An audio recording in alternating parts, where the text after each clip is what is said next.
Ladies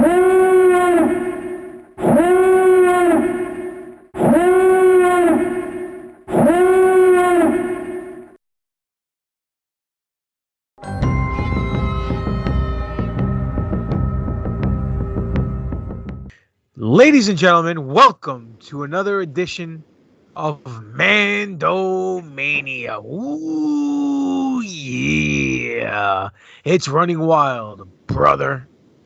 Tonight, we are covering the latest chapter in The Mandalorian, Chapter 7, The Reckoning. I am 1/3 of the New Force Order, the NFO podcast. I am the Greek god Papadon, aka GGP. And riding with me tonight is none other than my co-host, my brother in a galaxy far, far away. Introduce yourself, you handsome, malicious Sith Lord, you. Yes, I am the Dark Lord of the podcast, the Sith Ari, the rampaging Reverend Kiss, the Butcher, your boy Spiro, aka Darth Spiridon. And being a MIA or a POW, actually more of a POL, prisoner of liquor, if you will. The Doc is MIA. He's out and about scavenging remains of KBs, Toys R Us, Play Worlds, if you will, trying to find the remnants of figures from the Kenner toy line, the one with the Kung Fu grip and the golden rod. He is swiftier than an AK-47, dumber than 13B. He is the Dr. Destroyo, Mr. Late himself, Alex Arroyo, who allegedly will join us later. Woo! So, anyhow, Chapter 7, The Reckoning. Spirit, what's your take on it? My take is simply wow. This is what I was expecting this show to be. This episode, this chapter delivered. This is what I think that I got from this episode everything I said on the last episode of Mandomania that I wanted to see. I think I got it all in this episode. Now I'm like fucking super excited, anticipating the next and final chapter of the first season. I am on board with you on that statement. It was directed by what was her name? Deborah Chow, the same person who directed episode chapter 3, excuse me, where the Mandalorians came and saved whatever his name is, the Mandalorian. The other Mandalorians came and saved him against the Guild. This time around, the episode starts and he gets a message from Grief Karga, a.k.a. Apollo Creed. He's telling him that, hey, man, let's call a truce. We need you to come back to Navarro. It's ransacked, and now it's being run by Imperial forces and troops, and it's messing up my money and the business. We need you to come back. We need you to take out this guy. You get to keep the kid. We get our business back. There'll be no beef between us. What do you say? I wait for your arrival. Smart Mandalorian goes, says, all right, I'm not going to do this alone. And then he decides to go back to that planet where he met, what's her name? Cara Dune. Cara Dune, man. And they start off with a cool opening scene with Cara Dune. Let them know what the scene was about, Spiro. Yeah, so it reminded me of that scene in Rambo 3, man, when Rambo was stick fighting, raising money. I don't know what Cara Dune is raising money for, probably just for herself. But it was a pretty cool scene where they seem to have some kind of fight club going, where they tie them from one wrist to the other's wrist, right? And they Was it their wrist or their waist? Was it the waist? I'm not sure. No, actually waist. Yes, waist. Was the waist? Yeah, waist. So, anyways, to make a long story short, she kicked this fucking what was he? Oh, he was he was from Dathomir. What's he called? Like Zabrat or whatever he is. Whatever same species. Zabrak. Yeah. And you know what? A part of me felt like, okay, is she supposed to be able to beat this guy that easy? Because she did struggle some, but it just seemed to be somewhat too easy considering the history of these people they're supposed to have. Work. It could be a work, but you know, they're fucking they're supposed to be like what Riddick is in what's that shit called with Vin After Diesel? Dark. Not after, yeah, I after, don't no, know. Pitch Black. Oh, Pitch Black, After Dark, whatever. But anyways, yeah, she wins. Mando's there is like, yo, I need your help, you know. Yeah, you know Uh, what? Real quick on that scene, kind of reminded me of the Greg the Hammer Valentine versus Roddy Piper dog collar match from the oh first my Starcade. God, So for all you fucking wrestling fans classic. out there, you know what I'm talking about. For all you wrestling fans, non-wrestling fans, look at this match. It's a classic. But the two opponents bound together by a chain. In this case, it was an electrical chain. She taps him out by choking him out. Nice little roll through maneuver which she did from almost like a dragon sleeper roll or a headlock roll through to the dragon sleeper. Try to position. She mounted him from behind. That sounds a lot dirtier than I meant it. And she choked him out. So I liked it. And like you said, she got offered a position by the Mandalorian. He's like, you can get peace of mind or ease of life. She goes, I already got that. And she's like basically turning him down. And he goes, he's an Imperial. She's like, I'm in. I mean, Yeah. that's right. Great acting by Gina Carano. Excellent, yeah. And And then then they slowly, slowly but surely, our wishes started coming true. yeah, Right? they're Tell them, flying through man. space. They're flying through space. They put it on autopilot. They're talking downstairs as they're picking their weapons and going through their plan. All of a sudden, the ship starts going haywire. Um, I thought they hit like an asteroid field or they got attacked. No, it's Baby Yoda in the driver's seat playing with the joystick of the Winnebago from Spaceballs, aka the Razor Crest, and they fixed the situation. They said we need to find somebody to watch this kid, and lo and Yeah, behold, where do they go? yeah. They went to that planet. Where is he on? Tatooine? No, he's not on Tatooine. I don't No, know. no, right? Doesn't matter. Anyways, yeah, they went. They went to the boy who has spoken, fucking Ognard, and I just popped, but I didn't pop at nearly as loud as I popped when in comes holding a fucking tray with fucking teacups, right? Your IG boy. motherfucking 11. I was like, motherfuckers, they they read my mind. They granted me my wish. IG-11 is back.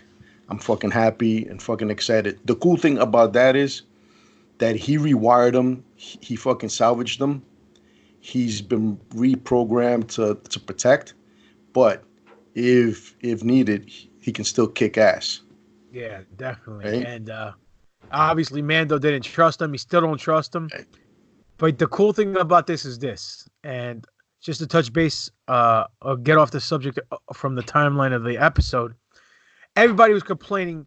Oh, the marketing material showed them teaming up, and the marketing material did this and that, and the show's only been about the Mandalorian with Baby Yoda, and Yep. this and that and the other thing. Not just you, but the majority of the people were complaining. Of They want course. they wanted to see them all together. They wanted to see a lot of it.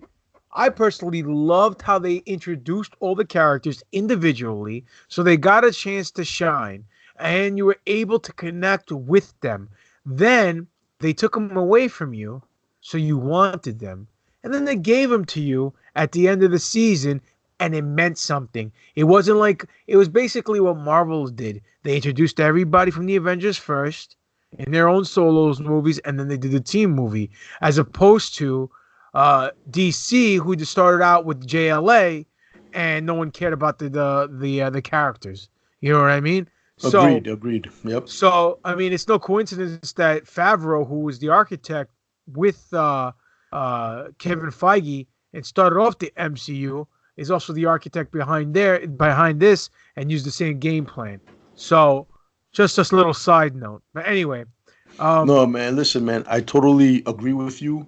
And that moment, especially when IG-11 walked in through the door, it would not have been the fucking same yo, if not for nothing though, we had Deborah. him through the whole. What's Oh up? yeah, no, I was gonna say not for nothing, but Deborah Chow, she really knows how to build tension in her Yo, directing. yes, I wanted to bring that up because After I saw it on my notes that I wrote, I, I got that sense of tension. I wanted to say she did a great job doing that all the way to the final shot. And you know what? Not for nothing, she's earned her stripes. Like when Yeah, we said she was going to be directing the Kenobi thing, we're like, what'd she ever do? She earned her stripes with these two episodes, two of the best episodes of the series so far. So I am absolutely. psyched and super excited to see what she's going to do with Kenobi with the Kenobi series. It's going to be amazing. I just know it. Um, so then what do? They meet up with Grief Karga. Grief Karga has his boys with them, two of his best, allegedly best, uh, bounty hunters. Um, they go through their schematics saying, okay, leave the shock trooper here. No, she's coming with me.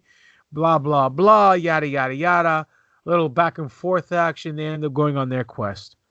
They stop because of the sun setting. They're at the campfire. What's his name?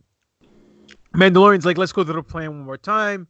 As they go through the plan, he's like, there's only going to be 4 stormtroopers that he travels with. It's going to be easy. You shoot the guy. And all of a sudden, they get attacked by pterodactyl-looking creatures. Yeah. Grief Cargo gets scratched up. They try to take one of those blorgs or whatever they're called. The dinosaur creatures. What are they? Vlogs. Blorgs, I think. Something like that, man. They ended up not taking them, and they left. But Grief Karga is poisoned very badly from this freaking thing. And what happens next, Spiro? Well, if you don't mind, before I touch on this, Go ahead. we got to go back. We got to Okay, go back. let's go back.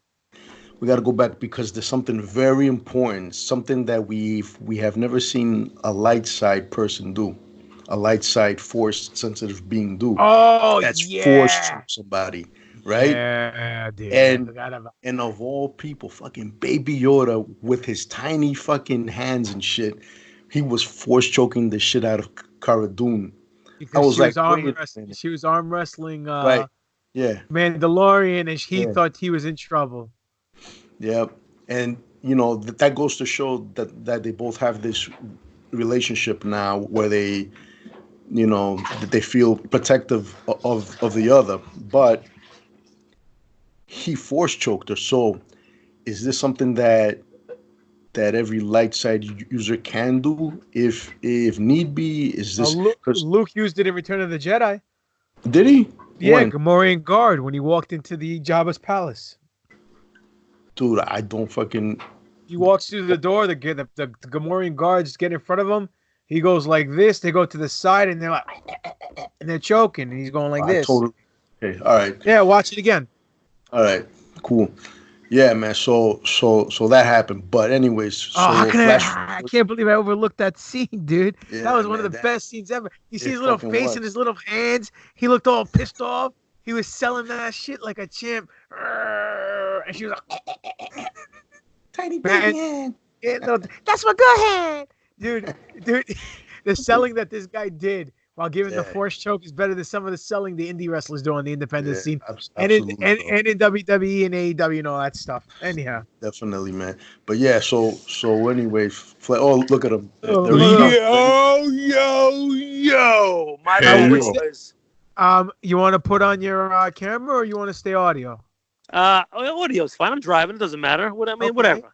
I'll put on my, see my nuts if I put my camera on. What's up, boys? There he is. I would say you're doing the running, but it looks like you're doing the driving or the swerving. I'm doing the driving. That's what I'm actually doing. What's up, fellas? What up, man? What did I miss? So we're at the campsite scene. At the campsite scene. Okay. So full disclosure, I watched it, but I was kind of half asleep when I watched it because I was post-call from work. But it was keep going. Yeah, I'll jump in. Go. Yeah, so we're at the part where Baby Yoda force heals Apollo Creed. Ah, yes. Okay, good. So we had seen this previously when he was trying to force heal the Mandalorian, but the Mandalorian wouldn't let him because he didn't realize what he was actually doing. But our boy Cull over there, the Ugnaught, realized that Quill. My bad, Quill. Peter Quill, like the fucking the Star-Lord. Realized that he had something going on and healed him from the pterodactyl fucking bite that he had gotten. Which, by the way, well, it's not Balo Organa, it's Bail Organa. Just an FYI. yes, I know. Which, by the way, was, and I'm sure you guys talked about it already, was an incredible scene with the pterodactyls flying in, picking up the fucking those little fat monsters and the other fucking guy who was there. It was pretty The awesome. wrestling. Wait. The pterodactyl picked up a wrestling fan. A female wrestling five fan? Stars, No, my five bad, yeah. stars. 5 stars. Five. That match was awesome. Clap, clap, clap. I'm kidding. I'm kidding. I really. This is wrestling. No, you're not kidding. You know that. I know you're not kidding. That's fine. Dave Meltzer and shit. So all right, I'm in. But that scene was, I think, one of the better scenes of the thing. It was dark. Again, it kind of brought me back to like a horror movie where stuff was kind of like light was coming in and out. You see little bits and pieces of whatever was happening. Initially, I thought it was one pterodactyl, but clearly it was more than one pterodactyl. And then Cara Dune lighting shit up like Jesse Ventura in The Predator with a Gatling gun, just like letting the bullets fly. That was pretty amazing. Yo, can I just say this real quick? It's so funny. It seems that the three of us kind of went back to the same films. Like, we all agreed that there was this what was it that we said about the good hand. Yeah, that. But like this series, they've been giving us like a familiar feeling from like the past. From past we talked films. about Aliens. Yeah, that scene, it reminded me of that film that had those giant dragons with Christian Bale in it. Yeah. Dragonheart. What was that shit called? Dragonheart. Okay, yeah. Was it No, I'm sorry. That's not Dragonheart. There was Rain of Fire. Rain of Fire. That's the one. Yeah, you're right. Dragonheart was when with Sean Connery was the dragon, and the prince had the heart of a dragon. That's why it was called Dragonheart. Anyhow. So somebody else actually brought the point that scene from the last episode where they were in the prison and the lights were kind of blinking off and on red was also kind of like reminiscent of Predator as well, which for sure I can see that too. I did. So, yeah, definitely. Yeah. I mean, they're definitely, Filoni and Favreau are definitely bringing back in elements of other movies, of other scenes to kind of like, I don't know if it's just fan service or to kind of like just give us this little tweak to remind us of certain things. But honestly, I love it. I think it's great. Doc, let me ask you this. Man. Oh, absolutely. Doc, Deborah Chow is the one who directed this episode. She's also the one who did episode 3. So she's also the one who's doing the Kenobi series.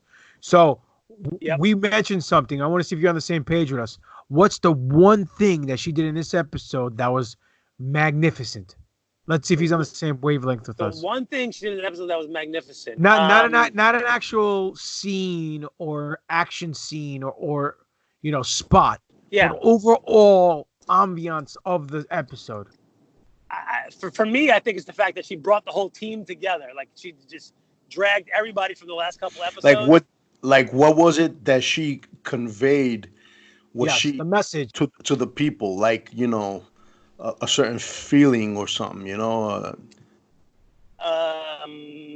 feeling of family and team. I don't know. What a mark! Am I missing it? Yes. I said Spiro and I. You don't have to apologize. When I say it, you're gonna go, "Oh yeah!" Spiro and I both said, and this is not even. It just happened. I said, and Spiro's like, "Oh, I was gonna say the same thing." She knows how to build tension. Oh, for 100% for sure, of course. So this whole episode, she did nothing but build suspense and tension and urgency, and it was awesome. She left everybody at the edge of their seat from start to finish. Oh, absolutely. So I had at least 2 people who had texted me about the episode saying that they were on the edge of the seat the whole episode. Yeah. So I can't wait for her to tackle Kenobi. Yep. So anyway, I was very excited to the fact that they actually brought back everybody else who we had seen, especially IG-11. They got back Cara Dune. They got back Quill. They got back this is what we've been waiting for.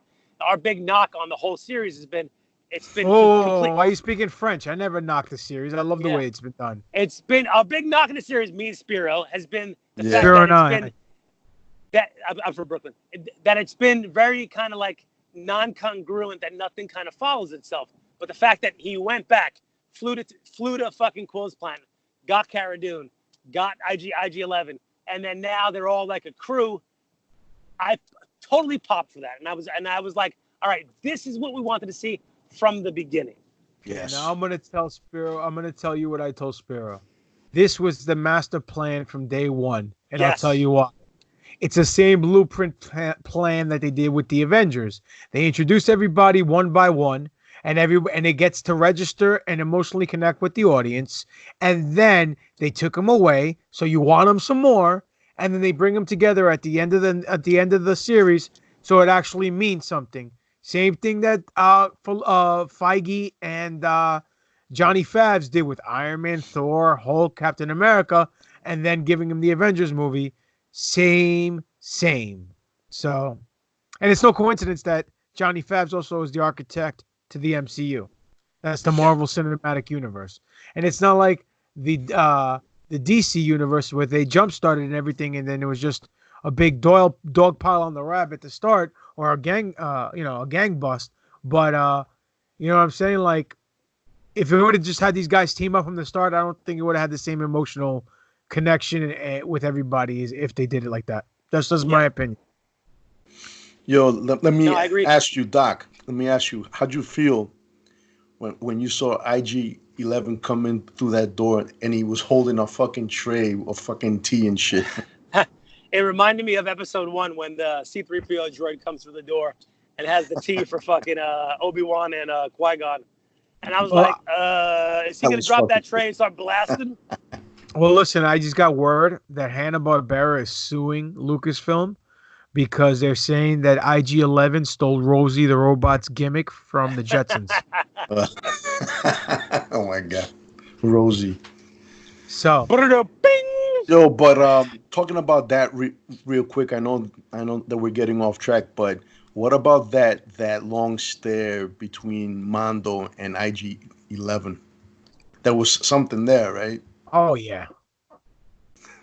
Well, does IG-11 remember what had happened? That he's the one who put him out, because he said later in the episode he's never going to forget his programming. So I don't trust that droid. I don't want the droid off the ship. Yeah. Which is interesting.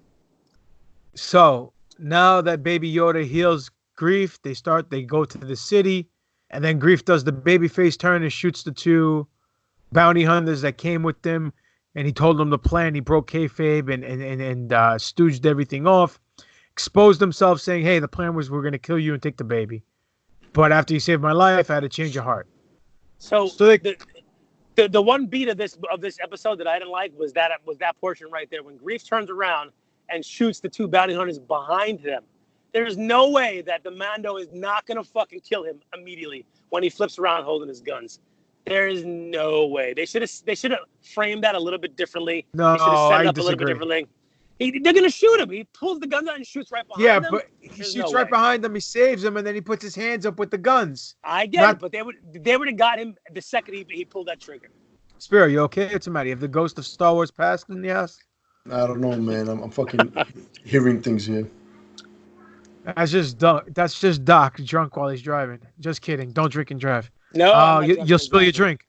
Yo, you know what, man? To be honest, man, I'm pretty sure that all of us and everybody that saw this chapter knew that Mando was being set up. Even when he shot those 2 guys, of course, I still felt that was probably a fucking way to get over as a face to then do the ultimate heel turn down the fucking line. But 100%. Apparently not. But you know what, man? I gotta agree with Doc, man. The way they fucking did that, it's like, I don't know, man. It could have been done a little bit better. But listen, I fucking get it, man. Man, you got a fucking point to make. You don't always convey that message in the best way you possibly can. There was no way. There was no way they can film that shot, having Grief kill them and have all 5 of them in the same shot without doing a far away hard cam shot. There's no way. Otherwise, stuff would have got lost in translation. You needed to see the bullets go past Cara Dune and the Mandalorian and hit the guys behind them.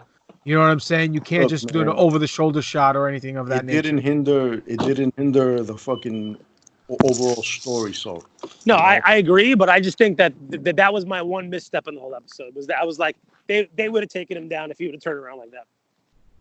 Oh, I agree to disagree. So anyway, Fine, fair. We do they it a put lot. it.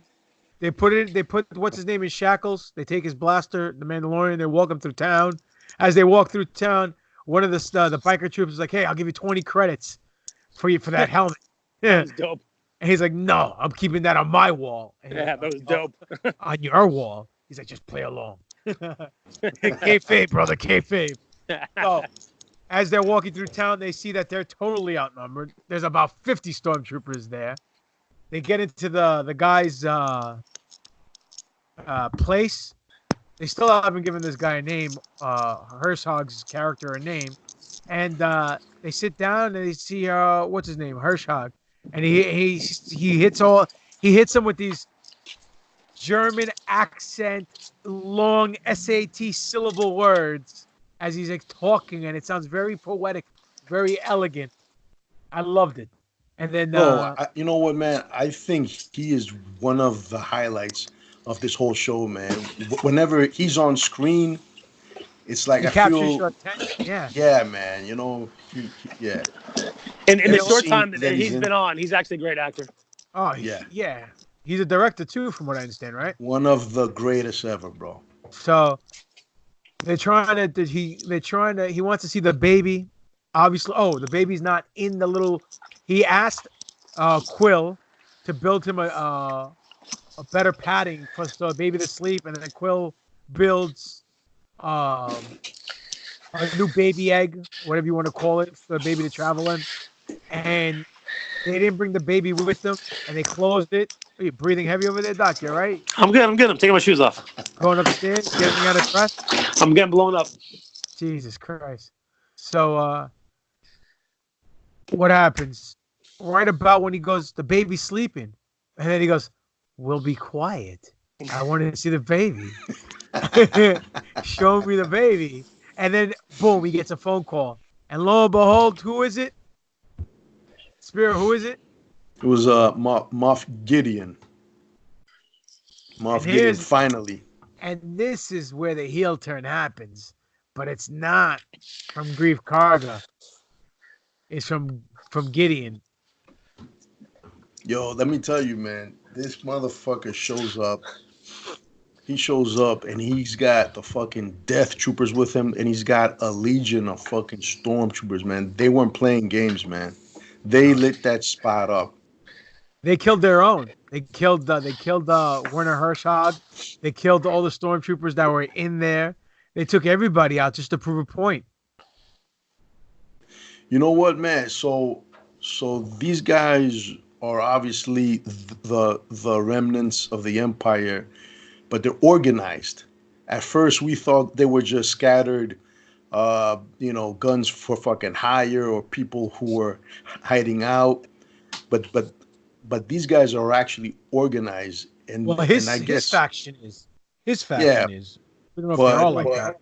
Are we gonna see? Are we gonna see the seeds planted for the First Order? Yeah, they said they were going to.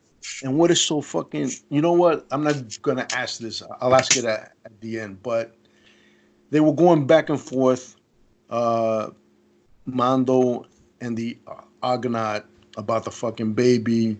Did you get back to the ship yet? Take off. Oh, real quick before we go any further. Sorry, Spiro. I apologize. The Argonaut, aka Quill, not Quell. Will. All right, Quill states that the baby was not manufactured. So right then and there, it shows that the baby's not a clone. Yeah. Right. So that was a very big part that we just glanced over. Yeah. And Quill states that he was a slave for hundreds of years before getting sold to the Empire. And then he won his freedom, I guess because the Empire folded. But Jesus Christ, though, imagine being a slave for 300 years. It's like being married for 300 years, dude. Anyway, continue. I was hoping that Quill was gonna outfit the new baby egg with like turrets on the side and some That'd be cool. some guns underneath the bottom, Fucking detonation devices. That'd be dope. a fucking mech bed and shit. So this guy Esposito comes out and says he wants the baby. He's gonna get the baby. He will have the baby soon. He was talking indefinite absolutes like a Sith. He knew something that we didn't know. So this is where my mind starts to wander. This is where the conspiracy free thought process starts to kick in. I think the ending they showed us, which we will touch on in about 10 seconds, was not the ending that everybody thinks. You know what I'm saying? Yeah. So anyway, so what happens? Quill is on the Blorg. He's trying to go back to the ship. They're building tension with the biker scouts. Ended up catching the comm message. I guess over the frequency, the channel was open, and they heard that Quill was going back to the ship with the baby. They went after the Quill with the baby on the speeder scouts on the speeder bikes, and the scout troopers were catching up. There's two of them. All of a sudden, Mandalorian's yelling, "Quill, Quill, are you there? Are you there? Are you there?" And they show the shot of the baby on the ground. Oh. Everyone's heart stopped. Yeah. And they show a picture. They show the shot of Quill dead, laying on the ground, allegedly dead. Allegedly dead, yeah. And then well, they show at least shot. And then they show the biker scouts scooping up Baby Yoda and taking off. So That's not good. this is what I'm saying. It wasn't the biker scouts that got him. Oh, you know what? I thought about that. Oh, motherfucker, bro. If Boba intercepted it and got the fucking bounty, that's gonna be amazing. You know what I thought? Now that you said that shit, I thought that maybe IG 11 turned on his ass then. Yes, sir. Or Son. potentially, yeah. Or See, saved him after he got shot. The reason why I think it's IG. Well, listen, if it's Boba Fett who intercepted it, then IG-11 can save Quill in the last episode, so he doesn't die because he's gonna protect him. Which I didn't think of, which was a good call, Doc. Or if IG-11 turned heel and shot him, means his programming kicked in, or his initial programming, and it overrode whatever Quill did, and he went full heel when he saw the baby. And the only reason why I thought that is because Taika Waititi is the director of the season finale, and he's also the voice of IG-11. So right away I thought he was going heel, but now the doc says that maybe he saves Quill. There's a good chance that still he can still be in the episode, still voice him, but it'd be a babyface version. So Well, you know, man, I thought that it was clever not to show IG at the end there. You don't see him after they all leave the ship, right? Yep. no, he's supposed to stay on the Right. ship. Right. Okay. So, you know, at first there's a lot of tension. Mando just doesn't trust him. And then that happens at the end. They don't show him.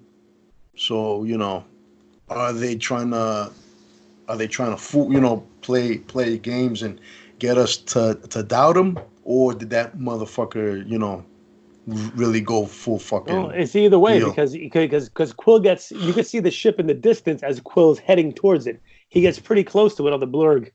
Yes. Yeah. Now listen, here's something that needs to come into fruition. The chain rattling sounds that we heard in the previous episode when Ming Na Wing or whatever her name is got shot. Fennec Right? Shand. Fennec Shand, thank you, the character name, was not present when Moff Gideon was walking off the TIE fighter. Right. So it wasn't Gideon who showed up. Dude, So that it means- fact is ridiculous. So This- I looked at it like 10 times. I told 10 people this fact, and it's blowing my mind every single time. So there's two options. It's either Boba Fett or it's Cad Bane. Cad So- Bane. One of the two. One of the two. It could fit Cad Bane because of the Western theme that he always wears. It could be Boba Fett because of the same sound. Yep. Whatever. But we know it's not. We know it's not Moff Gideon. And now we have to wait a week and a half So Jesus we get Christ, the man. next episode. But tomorrow we're gonna go see episode 9. So it's okay. Yeah, exactly. That's a good consolation prize.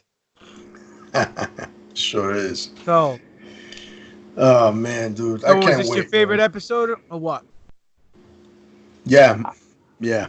I'm still a big fan of episode 6, Me but this too. was a close second. You Yeah, but know, 3, 6, and 7 have been my favorite as well. same here. Agreed, man. This, like I said earlier, man, this episode gave me everything that I wanted to see. Uh, this episode is what I expected this entire series to be.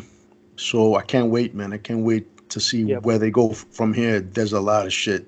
A lot So of the season questions. finale, how long do you think it's gonna be? This episode was a little over 40 minutes. So Oh, how No, long? no, man. It was 36 about, no? I don't know. I Not, mean, not it including was the somewhere around there. The so trailer. how long you think the finale's I in? hope they give us an hour. Please, Yeah. please at least give us an hour. I fucking hope so too. So we all liked the episode. We all thought it was a great episode. Salute to Deborah Chow. Thank you for another great episode. Predictions for the last episode. Boba. Boba. You need some tea or something? I wish. Spiro? Oh man, I'm gonna have to say Boba Fett too. I'll tell you, man. At first, I thought it was a bit far fetched, but again, when you showed us the whole spur scenes from Empire, and now this shit, I'm sold. I gotta say it, man. Boba. So, let me ask you guys this. Moff Gideon dies? No, Or no chance. retreats? I don't know, man. I don't see him dying though. Okay, so if he doesn't die, how do they finish the last step? By getting Baby Yoda away from him, rescuing him, escaping, going on their merry way. But more importantly, what happens to the heels? They got to leave with their heat in order to continue. But who's going to leave with their heat? Is it Boba? Is it is Grand? Keep calling him Grand Admiral. Moff Gideon. I mean, the Death Troopers, the abundance of Stormtroopers. By the way, the thing that let the Stormtroopers off, when the ship that they got off was badass. That was a 1978 toy from Kenner. That was never in the films at all. Really? So that was a little toy throwback. Oh, I didn't even see that. I got to watch that again. Like I said, I Yeah. was watching it kind of half-assed because I was half asleep when I was watching it. What are you doing, saving lives or something? Come on, Doc. Yeah, listen, that's what happens in life, unfortunately. Saving the children. I'm going to go out on a limb and I'm going to say that that Yoda is still going to be in the hands of the villains at the end of season 1. So you think you're gonna finish dark like Empire? Yep, 100%. I think they need to draw everybody in for next season, and if Baby Yoda's in peril, we're going to be watching. We're going to watch it anyway, but Last shot, Boba Fett holding a blaster to Baby Yoda's head. that would be fucking amazing. I think that they're gonna leave us. I think that they're gonna rip our fucking hearts out. So you think you're gonna kill Okay. Baby Yoda? You know what? Nah. I mean, you know what? I could see that, but I wouldn't be surprised if, they had to go back and reshoot the finale for him to live because they weren't expecting him to be as popular. So whatever, man. Whatever they do, man, I think they're gonna. What's up? Any of the good guys gonna die? No. And I'm going to go on a limb and say that Quill is not dead. What about what's her name? Chinese chick. What's her name? The Fennec Asian Shan? lady. Fennec Fennec Shan? Chan. Yeah. I don't know. Honestly, I don't care. She could be dead. It's fine. I don't want her to die. She was a good character. All right. Well, let them know where they can find you guys at. Find me at Dr. Dr_Destroyo, DESTRROYO on Instagram, Facebook, Alex Arroyo, Twitter, Alex Arroyo, MD.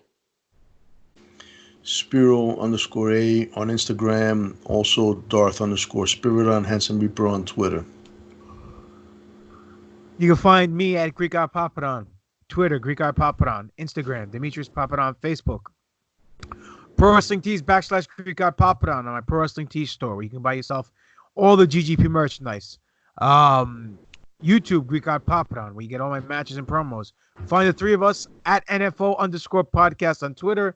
New Force Order on Instagram. Official New Force Order on Facebook. And our email address is newforceorder@yahoo.com. Tomorrow, you can find the three of us rolling 10 deep, NFO style, watching the rise of Skywalker. And boys, I'm not reading any of the reviews. There's a bunch of headlines. People are shitting on it. People are loving it. I don't know what to believe. I don't care what people are saying. All I know is that we're going to go in there. We're going to come out. We're going to give them our honest opinion. We're going to give them nothing, the truth, the whole truth, and nothing but the truth. Even if they can't handle it. Even if they can't handle it exactly. But most importantly, we thank you for giving us your ears and your time and letting the New Force Order do what we do best, and that's talk about a galaxy far, far away. This has been another exciting edition, The Reckoning, Chapter 7 of The Mandalorian, the New Force Order review show. For life. What you gonna do when the Mandalorian is coming for you, brother?